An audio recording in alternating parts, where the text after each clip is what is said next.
Hello, this is Peggy Harley, and welcome to Science of the Holy Bible. Compliments of Long Island City Praise FM, which is WLIC-FM radio. I wanted to talk to you today about the rapture. The rapture and just what it is. All of my life I've heard that Jesus is going to come back and crack the sky, and that we should be caught up to meet him in the air in that great rapture. Now, this is a concept that scared me terribly as a child. It caused me to have fear within me. And I know that the word says that you haven't given us the spirit of fear, but of love and power and of a sound mind.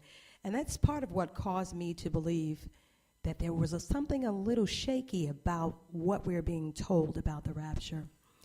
So, let's break down this amazing biological and spiritual occurrence called the rapture.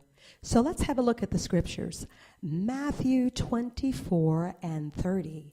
And then shall appear the sign of the Son of Man in heaven.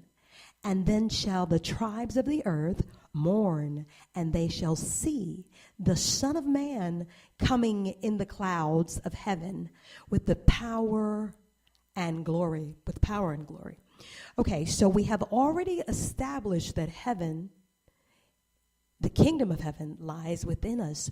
And so that kind of directs us to the fact that the rapture should happen within us as well. Now, there's an area in the brain that is called the claustrum.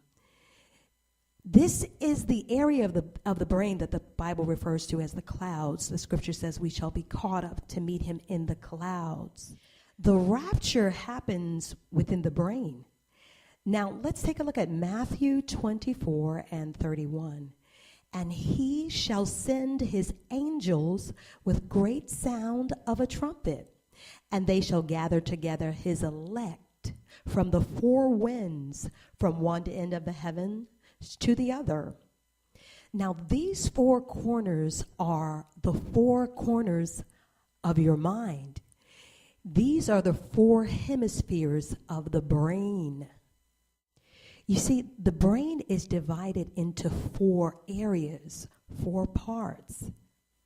And once these four parts of the brain, once they're activated spiritually, that's when Yeshua, Jesus, appears. That's when we make the greatest connection to God the Father. Now, you know that the number 4 spiritually represents the four corners of the earth. You know that we are flesh and blood and that we are the earth. You see, the word says that the end will not come until this gospel is preached to the four corners of the earth. So once all the four corners of your mind is activated, you leave this present world and you enter into a new realm, a new spiritual realm. That's the world that comes to an end, the old world. So if you're looking for the rapture to take place in the air outside where you can physically see it, you might just be greeting a hologram. But one thing is for sure, that anything that takes place outside in the world must first take place spiritually within us.